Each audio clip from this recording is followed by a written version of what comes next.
Oi pessoal, eu sou Liliane Ducati, fisioterapeuta e inicialmente eu quero parabenizar o meu colega Lucas Job pela iniciativa de criar esse evento para levar o conhecimento ao maior número de pessoas e também agradecer pelo convite de poder me disponibilizar um tempinho de estar aqui falando para vocês sobre o meu trabalho e sobre o que eu amo e sobre o que eu gosto de fazer.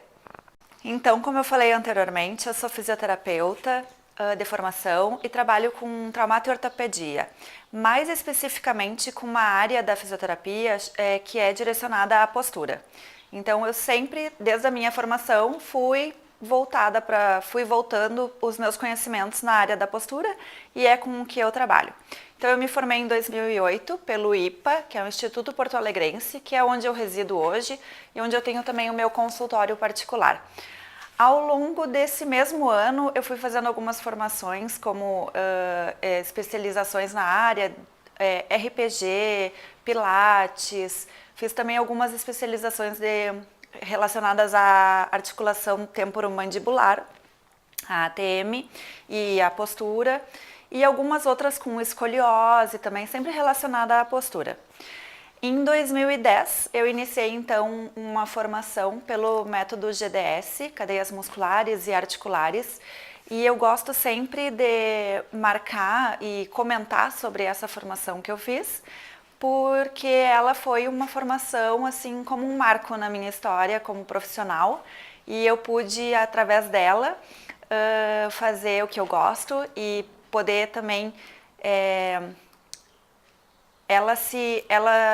essa formação, ela se relaciona muito com as minhas crenças, os meus valores e com o que eu acredito e o que eu gostaria de proporcionar ao meu paciente. Então, eu gosto sempre de salientar que existiu essa formação na minha história como profissional e ela foi até 2013. Em 2013, eu abri o meu consultório particular, que é onde eu trabalho hoje em dia, e também iniciei o meu mestrado na área de Ciências do Movimento Humano pela URGS. E agora, nesse mesmo mês, eu finalizei o mestrado, então na área de Ciências do Movimento Humano pela URGS, e foi onde eu pesquisei sobre flexibilidade corporal relacionada à postura. E é sobre isso que eu vou apresentar para vocês. Então, eu vou apresentar para vocês a minha dissertação de mestrado, que é intitulada Relação entre a postura estática da coluna vertebral e a flexibilidade do tronco e dos isquios tibiais. Na área que se investiga, avalia e trata os distúrbios musculoesqueléticos posturais, diversos estudos têm buscado diferentes métodos e instrumentos de avaliar a postura corporal, com o intuito de guiar o entendimento das causas que levam o corpo a adotar diferentes posturas no espaço. Quanto aos fatores relevantes para o alinhamento da postura, ainda não há um consenso entre os autores, mesmo dentre os que tomam por referências parâmetros biomecânicos. Em geral, os autores concordam que a forma corporal ou o padrão postural corresponde a um aspecto importante de ser observado, bem como a flexibilidade ou a mobilidade corporal. Alguns estudiosos eles buscam a relação entre a forma do corpo ou os padrões posturais versus a flexibilidade corporal, pois a forma como a pessoa se movimenta no espaço imprime no seu corpo marcas que podem ser úteis ou prejudiciais. Quando os músculos estão em equilíbrio, eles dão forma ao corpo, deixando marcas úteis que contribuem para dar ao corpo a flexibilidade, a mobilidade e o movimento.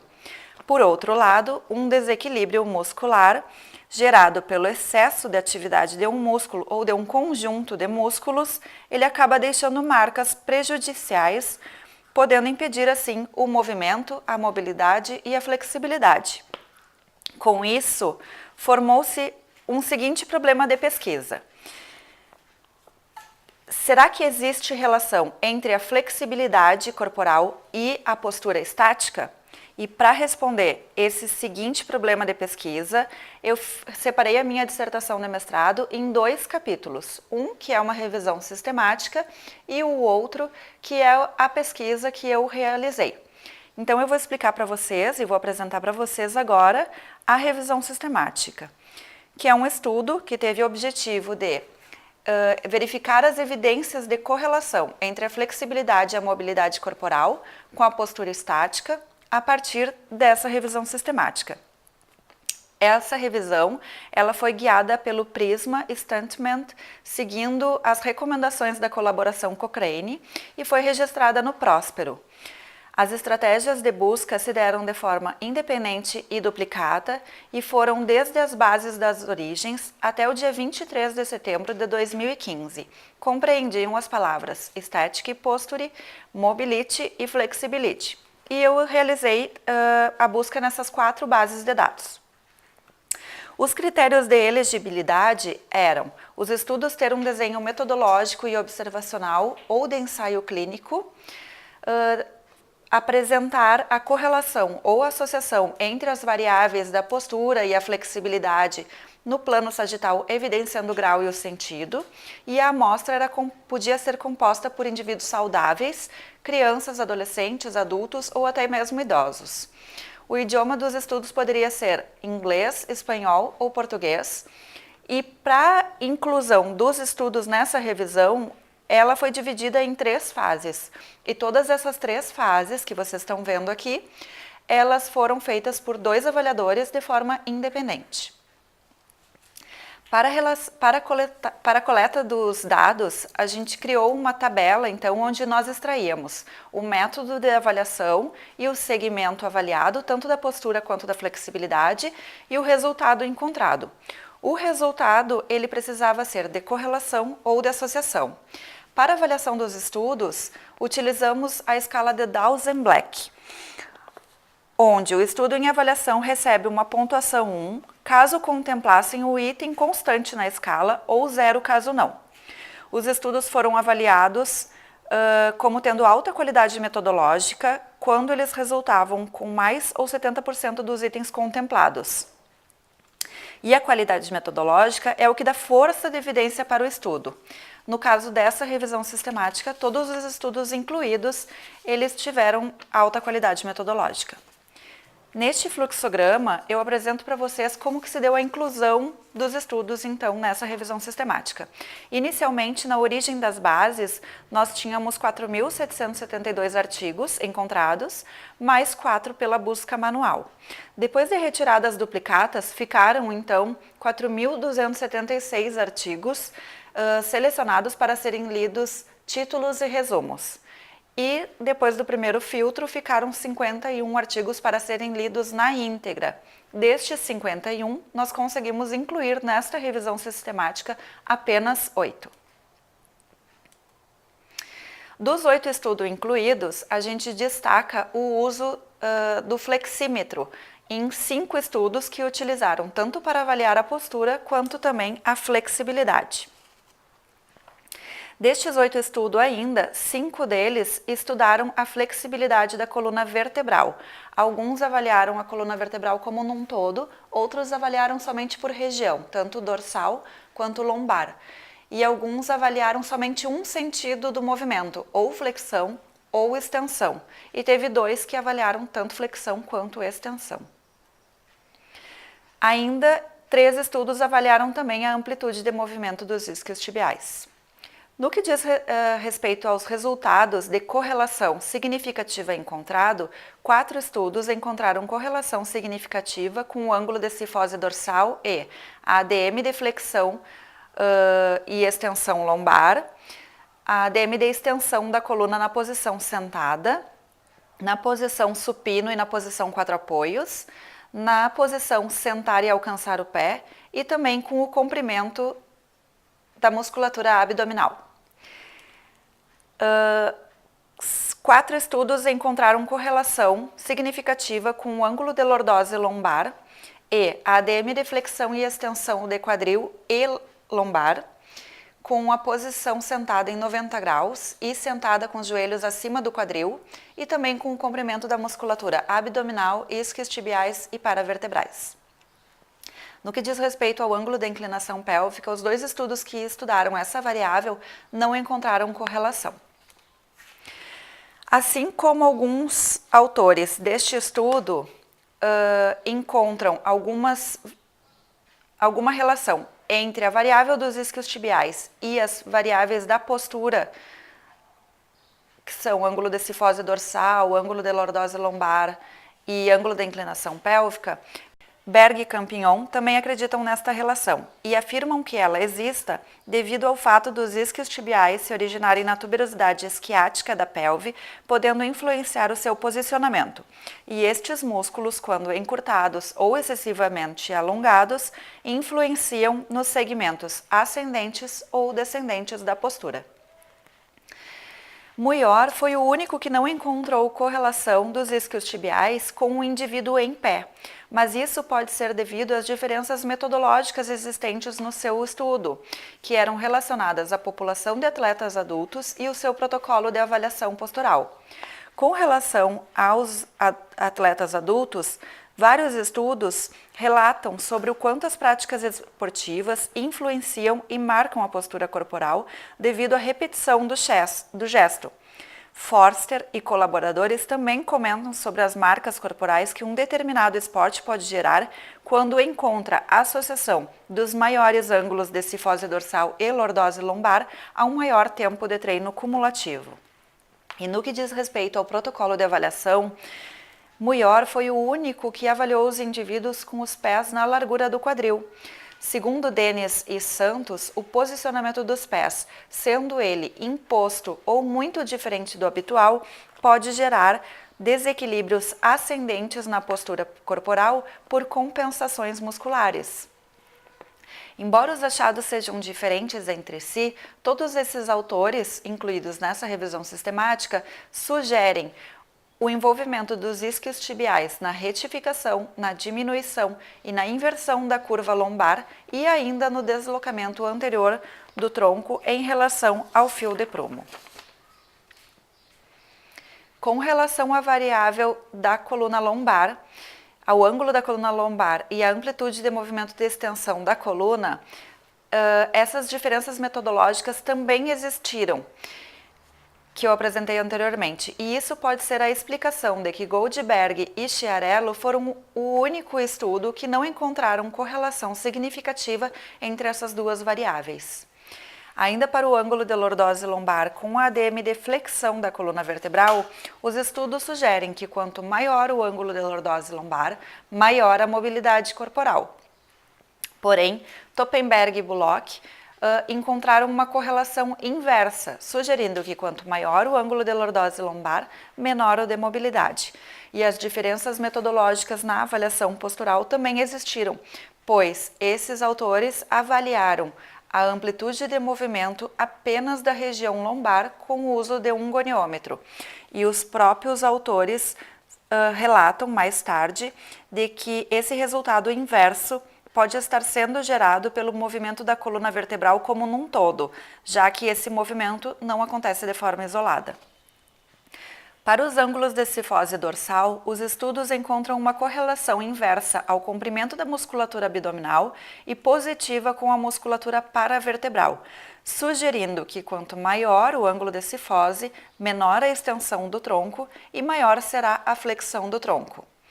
Edmonds e colaboradores não encontrou correlação significativa com a mobilidade do tronco, mas o seu protocolo de avaliação solicitava a elevação do braço para a mensuração da cifose. Mais tarde, os próprios autores apresentam uma discussão que a elevação do braço promove uma diminuição do ângulo de cifose dorsal. Forster e colaboradores também não encontram correlação significativa entre o ângulo de cifose e a amplitude de movimento da coluna vertebral. No entanto, quando o seu grupo controle, que é composto por escaladores profissionais, foi submetido a um treino de flexibilidade corporal, houve uma diminuição significativa dos ângulos de cifose dorsal e lordose lombar, sugerindo uma relação entre a flexibilidade e a postura da coluna vertebral. Em linhas gerais, todos os estudos incluídos encontraram correlação entre postura e flexibilidade. Quanto aos isquiotibiais, quanto maior for o encurtamento, maior será o ângulo de cifose dorsal e menor o de lordose lombar. Para a extensão da coluna vertebral, quanto maior ela for, menor será o ângulo de lombar. E para a flexão, quanto maior for ela, maior será o ângulo de cifose dorsal, lordose lombar e inclinação da pelve para posterior.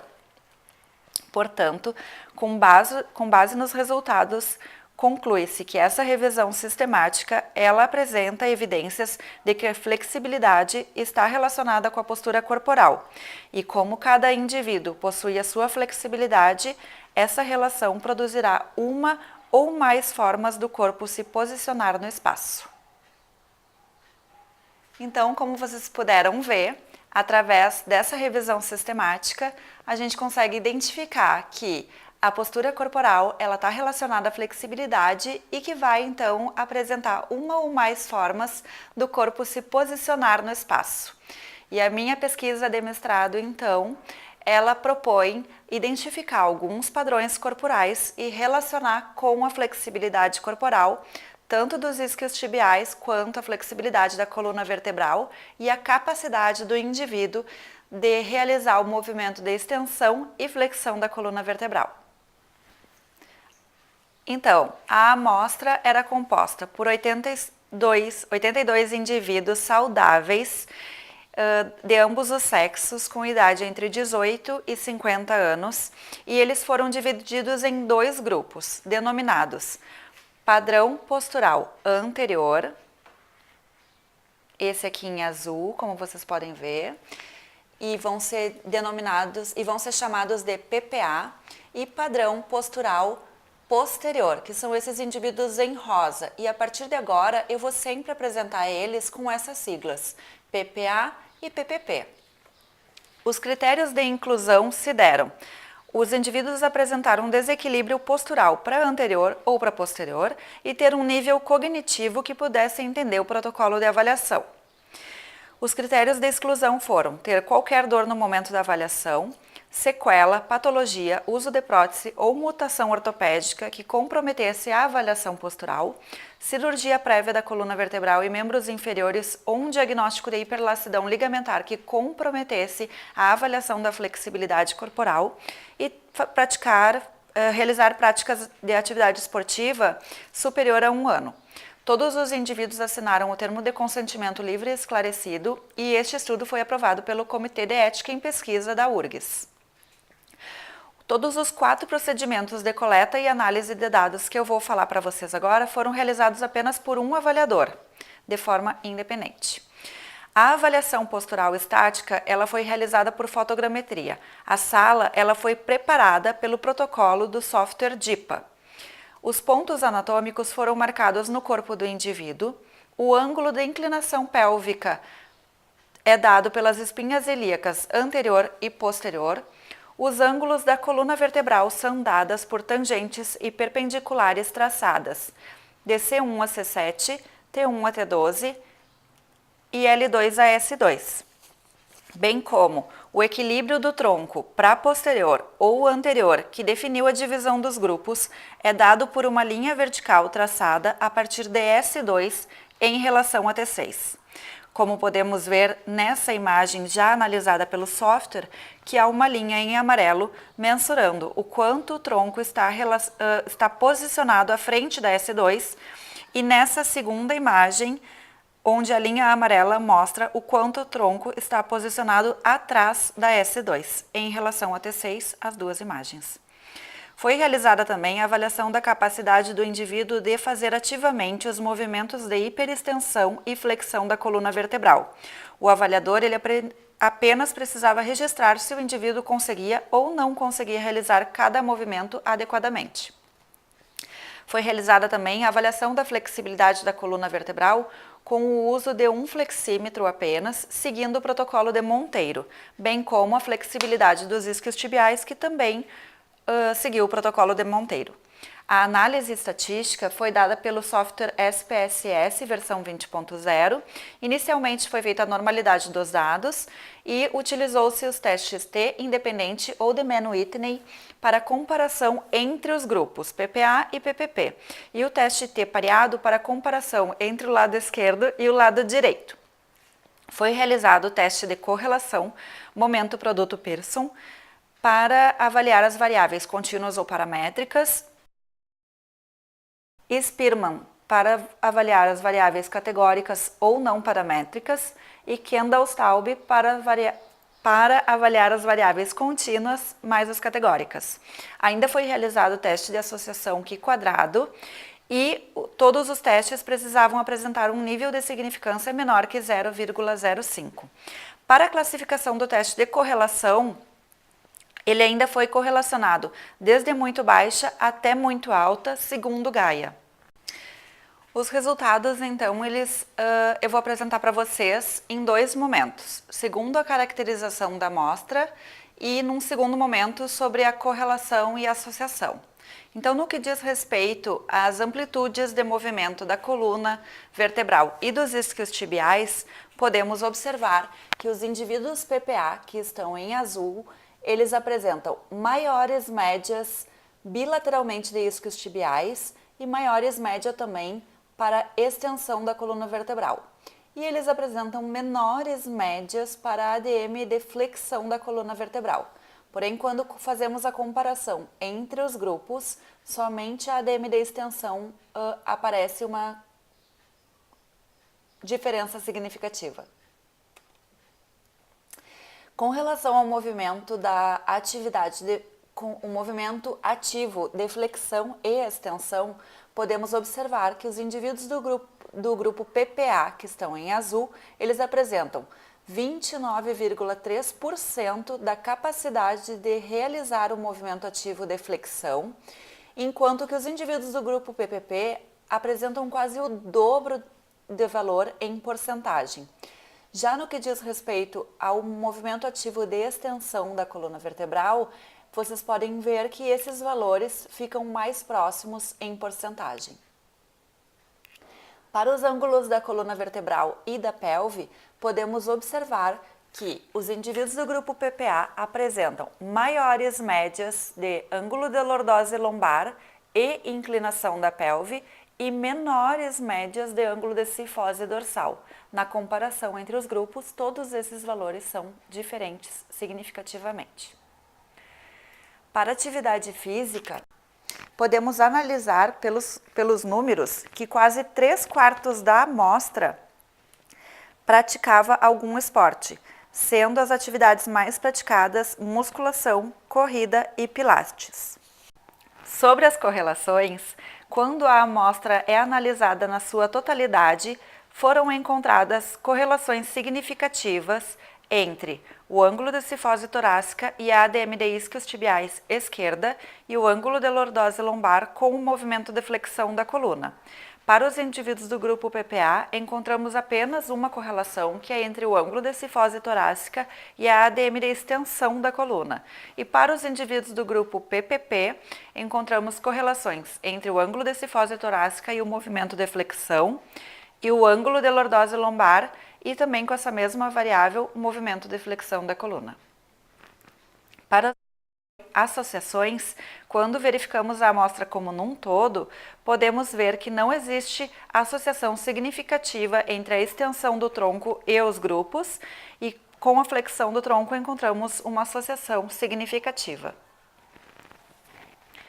Os resultados deste estudo, então, sugerem que quanto maior for os ângulos de cifose dorsal, menor serão os ângulos de ADM de isquiotibiais. Estes achados condizem com Muir e colaboradores e Bridger e colaboradores, porém as suas análises foram realizadas com os indivíduos na posição sentada, e Bridger, ainda por cima, ele não realizou diretamente a amplitude de movimento dos isquiotibiais, mas sim o posicionamento da pelve. E na sua discussão, ele relata que o posicionamento da pelve sofre influência do comprimento da musculatura de isquiotibiais, de modo que um maior encurtamento desses músculos, identificado na inclinação posterior da pelve, gera maiores ângulos de cifose dorsal, que foi a correlação encontrada por ele.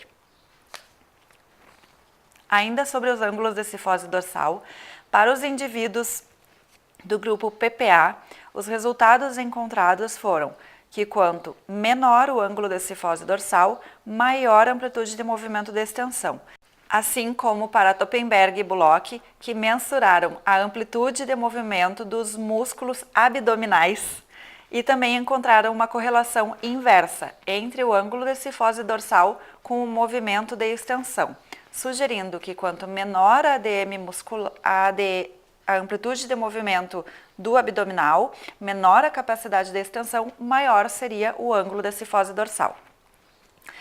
E o ângulo de cifose dorsal também teve correlação com o movimento de flexão dos indivíduos posteriorizados, sugerindo que quanto maior o ângulo de cifose dorsal, maior a amplitude de movimento de flexão do tronco.